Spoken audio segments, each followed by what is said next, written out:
దీన్ని మనం తెలుగు వాళ్ళం కాబట్టి నీళ్ళు అన్నాం. హిందీ వాళ్ళు ఏమంటారు? పానీ అంటారు. ఇంగ్లీష్ వాళ్ళు ఏమంటారు? వాటర్ అంటారు.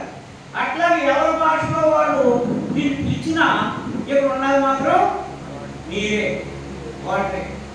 అట్లాగే పరమాత్మ అనేది ఒకటే.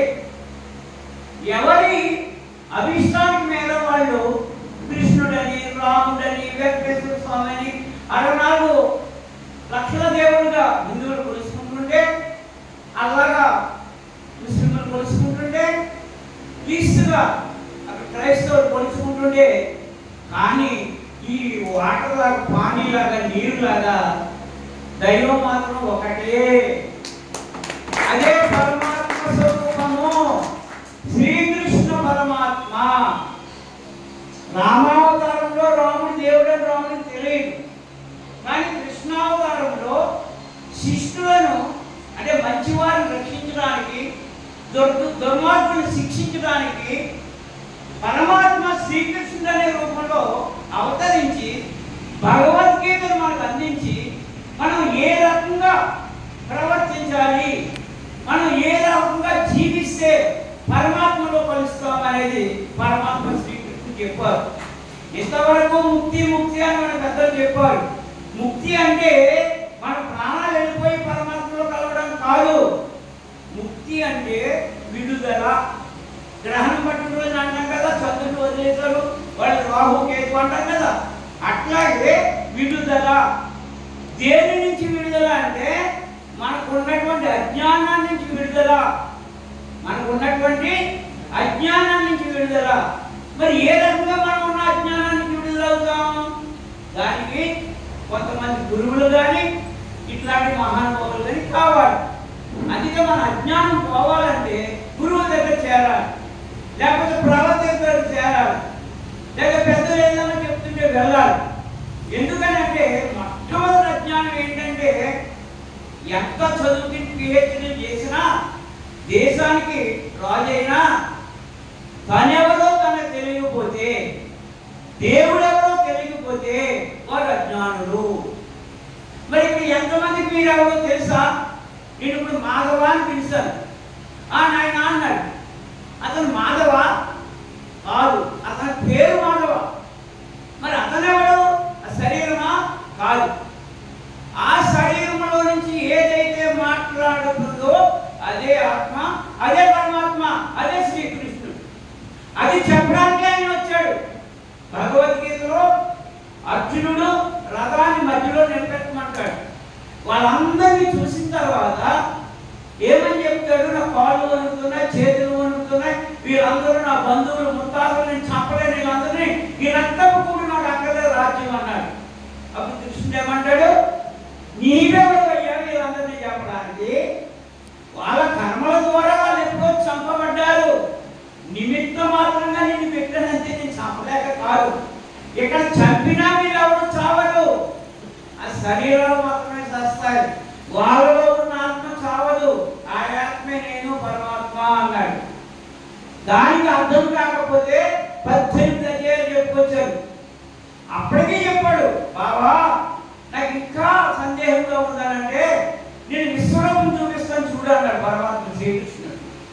అప్పుడు మనం విశ్వరూపం అంటే ఏదో 1000 తలకాయలు 1000 చేతులు సినిమాలో చూపింది కాదు. విశ్వరూపము అంటే విశ్వము, ఈ ప్రపంచం ఏ రకంగా ఏర్పడుతుంది అనేది శ్రీకృష్ణుడు చూపించాడు. అర్జునుడు ఏం చూశాడు? అప్పుడు కృష్ణుడు కనిపించడంలే, పరమాత్మ కనిపిస్తున్నాడు. పరమాత్మ నుంచి జీవులన్నీ వస్తున్నాయి, కొంతకాలం ఉంటున్నాయి. పరమాత్మ నుంచి జీవులన్నీ వస్తున్నాయి, బ్రహ్మగా సృష్టి జరుగుతోంది. ఇంకా కొంతకాలం ఉంటున్నాడు, కర్మలు అనిపించడానికి విష్ణువుగా పోషిస్తున్నాడు, శివుడిగా లయం చేస్తున్నాడు. అప్పుడు ఏమైంది? అర్జునుడికి ఏమర్థమైంది? ఈ సృష్టి అంతటికి మూల కారణం పరమాత్మ. ఈ పరమాత్మ సృష్టిస్తున్నాడు, పోషిస్తున్నాడు, లయం చేస్తున్నాడు. మరి పనికి వారిని ఏం చంపేయాలని వీళ్ళందరినీ ఎంత అజ్ఞానంతో ఉన్నాను నేనని తెలుసుకొని అప్పుడు ఎలా చేశాడు? ఎంతో నిష్కామంగా, కర్తృత్వరహితంగా దీనివల్ల మనకు తెలిసేది ఏంటి అంటే కృష్ణ పరమాత్మ మనకు ఏం చెప్పిందంటే నేను కురుక్షేత్ర యుద్ధాన్ని ఈ రకంగా చేశాను, మీరు ఇప్పుడు చేసే సంసారం అంతా కూడా కురుక్షేత్రం లాంటిదే. ఇది సంసార యుద్ధం. అక్కడ కర్ణుడు, ద్రోణుడు, భీష్ముడు, దుర్యోధనుడు ఉన్నట్టు ఇక్కడ ఎవరయ్యా శత్రువులు అంటే నీ మనసే నీ శత్రువు, నీ బంధువులే నీ శత్రువు, నీ భార్య బిడ్డలే నీ శత్రువులు. వీళ్ళందరినీ ఏ రకంగా మెప్పిస్తూ నీవు బ్రతకాలనంటే ఆ అర్జునుడు కర్తృత్వ రహితంగా యుద్ధం చేసినట్లు నీవు ఈ సంసార యుద్ధాన్ని చెయ్యాలని మనకు కృష్ణుడు అప్పుడే నేర్పాడు భగవద్గీతలో.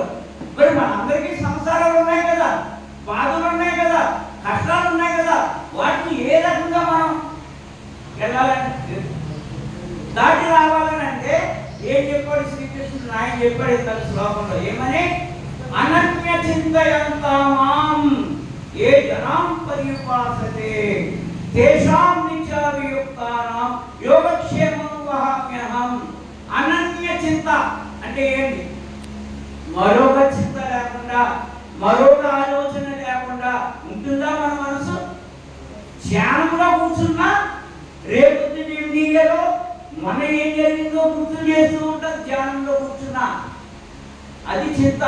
అలాంటి చింతలు లేకుండా, అన్యమైన చింత లేకుండా అంటే నీ మనసు లేకుండా అనన్య చింతమాం ఏ జనాం పర్యుపాసతే, ఏ జనులైతే నన్ను ఉపాసన చేస్తారో తేషాం నిత్యాభియుక్తానాం యోగక్షేమం వహామ్యహం.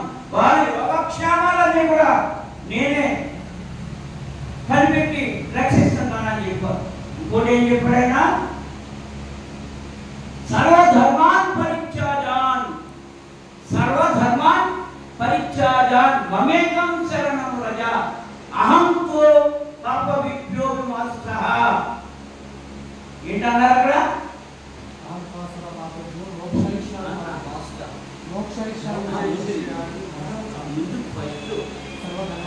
సర్వధర్మాన్ పరిత్యాజాన్, ఏ ధర్మాలైతే నీకు ఉన్నాయనుకుంటున్నావో, ఏ మతలే కాదు, ఏ ధర్మం అయితే నీకు ఉందనుకుంటున్నావో ఆ ధర్మాలన్నింటినీ కూడా త్యజించు, నాకు శరణు తెచ్చు. సర్వధర్మాన్ పరిత్యాజ మామేకం శరణం వ్రజ. నన్ను ఎవరైతే శరణు తెచ్చుతారో అహంక, వాళ్ళలో ఉన్న అహంకారాన్ని అంటే నిన్ను అహంక సర్వ పాపేభ్యో, సర్వ పాపాల నుంచి కూడా విముక్తం చేస్తున్నానని చెప్పారు. ఈ భగవద్గీత శ్లోకాలు చాలు, భగవద్గీత అంతా చదవక్కర్లే. ఈ 2 శ్లోకాలు చేసుకొని నీవెవరు అంటే ఈ పేరు కాదు, ఈ శరీరం నీవు కాదు, నీవే ఆత్మవు, నీవే పరమాత్మవు. శ్రీకృష్ణుడు చెప్పాడు అందరిలో ఉన్నది నేనే అని చెప్పిండు కదా. కర్మలు చేయిస్తుంది నేనే, అన్నీ నేనే, నీలో ఉండి అన్నీ చేయిస్తుంది నేనే అని నువ్వు తెలుసుకొని నన్ను శరణొచ్చు, ఈయన నేను కాపాడుతానని చెప్పాడు ఆయన. అందుగురించే మనందరము కూడా మొట్టమొదటిగా నేనెవరిని అంటే నేను మనిషి కాదు, శరీరం కాదు, శరీరం పేరును కాదు, నేను ఆత్మను, నేనే పరమాత్మను. అయితే ఇవే పరమాత్మ అయినప్పుడు ఈ శరీరంలో ఎందుకు వచ్చావు? ఈ శరీరంలో రావాల్సిన అవసరం వచ్చింది? ఈ శరీరంలో కష్టంగా ఎందుకు వేస్తున్నావు అంటే నీవు పరమాత్మను మర్చిపోయి ఇదంతా నా వల్లే జరుగుతుంది, ఇదంతా నేనే చేస్తున్నానని నీవు కారణం అనుకుంటున్నావు కాబట్టి నీకు అవన్నీ వస్తున్నాయి. అక్కడ అర్జునుడు ఏ రకంగా నిష్కామకరణ చేశాడో, కర్తృత్వరహితంగా చేశాడో, అట్లా నీ సంసారాన్ని నీవు పరమాత్మకు సమర్పణ చేసి నీరు తప్పించి ఇంకేమీ లేదు తండ్రి అంటే నీ జీవితాన్ని చక్కగా నడిపిస్తాడు ఆయన. ఈ శరణాగతి అవడం రావాలి మనందరికీ. మీరు ఏ గురువు దగ్గరికి వెళ్ళక్కర్లేదు, ఏ గుడికి వెళ్ళక్కర్లే, ఎక్కడికి వెళ్ళక్కర్లే, శరణాగతి అవ్వండి అంతే.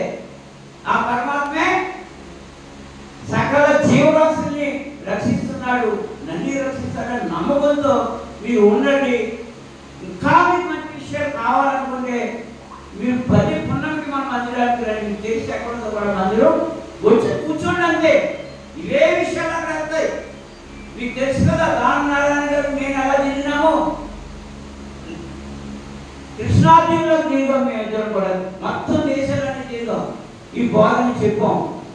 ఇప్పుడు మేమిద్దరం తిరిగాం, రండి కూర్చోండి మందిరంలో, ఇలాంటివి ఎన్నో చెప్తాం. ఎందుకంటే ఇక్కడ పెద్దలు ఉన్నారు కాబట్టి, మరి పెద్ద టైం తీసుకో అవ్వదు కాబట్టి అక్కడ చెప్పుకుందాం. మీరు రండి కూర్చోండి అంతే, మాకు ఏం చేయక్కర్లే, మీ డబ్బులకు ఏమి వద్దు, కూర్చుంటే మేమే భోజనం పెడతాం, మేమే బోధ చెప్తాం, మీకు కావాల్సినంత అందిస్తాం. అక్కడ ఇక టైం లేదు కాబట్టి ఈ అవకాశం ఇచ్చినటువంటి గౌరు గారికి, స్వామి గౌతమ్ గారికి, స్వామి గారికి, డాక్టర్ సాబ్కి, ఈ కార్యనిర్వాహకులకు, మన తిరుపతికి పేరు పేరున అందరికీ కూడా ధన్యవాదాలు అర్పిస్తున్నా. కొద్దిగానే చెప్పాను, ఎందుకంటే ఈ సభలో పెద్దగా మాట్లాడుకుంటాము. మీరు